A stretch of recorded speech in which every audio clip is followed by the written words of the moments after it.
High সাকিবিয়ানরা, Eid কেমন কাটছে আপনাদের? আজকে একজন সাকিবিয়ানের ইন্টারভিউ শুনলাম। তার বক্তব্যটা ছিল অনেকটা এরকম যে শাকিব খানের মুভি রিলিজ হওয়া মানেই তার কাছে ঈদ।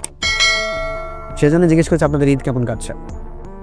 শাকিব খানের দরদ এখন পর্যন্ত প্রায় 81টি সিনেমা হলে মুক্তি পেয়েছে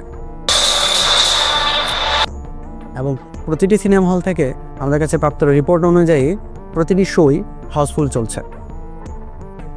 গত একদিনে শাকিব খানের দরদ সিনেমা টোটাল কত টাকা ইনকাম করেছে তার একটা ছোট্ট বিবরণ আজকের ভিডিওতে আমি আপনাদেরকে দেব। শাকিব খানের দরদ বাংলাদেশের প্রথম এবং একমাত্র প্যান ইন্ডিয়ান মুভি এবং এই মুভিটি বাংলাদেশের মুভির ইতিহাসে সেরা বাজেটের একটা মুভি। এখানে একটা মজার ব্যাপার হচ্ছে শাকিব খানের দরদ মুভির আয়ের যে রেকর্ড সেটা তার আগের মুভিগুলোর রেকর্ড তাকে ভাঙতে হয়েছে।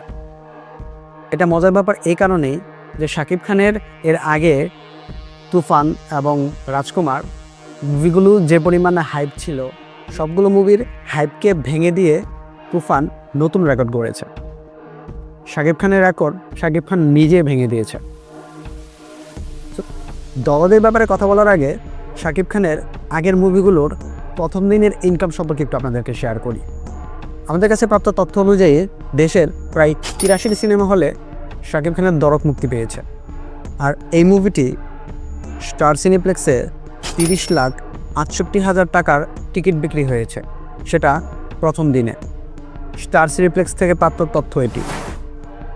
স্টার সিনেপ্লেক্সের এর আগের রেকর্ডটি ছিল শাকিব খানের। তো কুরবানির ঈদে মুক্তি পাওয়া শাকিব খানের তুফান সিনেমার প্রথম দিনের টিকিট বিক্রির টাকা ছিল 29,61,000 টাকা, যেটা বর্তমানে দরদ করেছে 30,68,000 টাকা।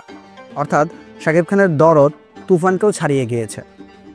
অন্যদিকে শাকিব খানের রাজকুমার মুভির প্রথম দিনের টিকিট বিক্রির পরিমাণ ছিল প্রায় 12 লাখ টাকার মতো। সেদিক থেকে যদি বলি শাকিব খানের রাজকুমার থেকে দরদ প্রায় একদিনে ডাবলের কিছু বেশি পরিমাণ আয় করেছে।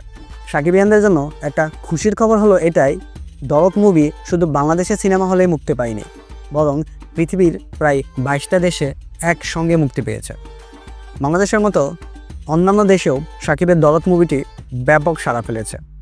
বাংলাদেশের পাশাপাশি বিদেশে মাটিতে শাকিব খানের দরদ কেমন পারফর্ম করছে সেটা নেক্সট ভিডিওতে আপনাদেরকে জানিয়ে দেব। দরদের এই অবাহনীয় সাফল্যের ব্যাপারে অনন্যা মামুন আমাদেরকে বলেন, আশানুরূপ সাড়া পাচ্ছি। এই সময় দেশের সিনেমা হলগুলোর জন্য এরকম একটা ঝুঁকি নেওয়া আমাদের দরকার ছিল, সেজন্যই ঝুঁকি নিয়েছি। দরদ সিনেমা বাংলাদেশের প্রথম প্যান ইন্ডিয়ান মুভি। এই মুভিতে শাকিব খানের বিপরীতে আছেন বলিউডের সোনাল চৌহান। এই মুভিতে ইন্ডিয়ার পায়েল সরকার, রাহুল দেব, বাংলাদেশের ইন্তু রাতেশ, সাফা মারুয়া এবং আরও অনেক পরিচিত মুখ আছে এই মুভিতে। এই মুভিতে প্রথম দিনের ইনকাম দেখে স্টার সিনেপ্লেক্সের কর্তৃপক্ষ বলছেন মুভিটা তুফান বা রাজকুমার অথবা প্রিয়তমা সব কিছুকে ছাড়িয়ে যাবে এবং বেশ লম্বা সময় ধরে সিনেপ্লেক্সের হলগুলোতে চলবে। সাকিবিয়ান হিসেবে দরদ মুভির একদিনের ইনকাম আপনার কাছে কেমন লেগেছে কমেন্টস বক্সে জানাতে ভুলবেন না। দরদ মুভির আগামীকালকের আপডেট জানতে চ্যানেলটি সাবস্ক্রাইব করে চ্যানেলের সঙ্গে যুক্ত থাকুন। ধন্যবাদ সবাইকে।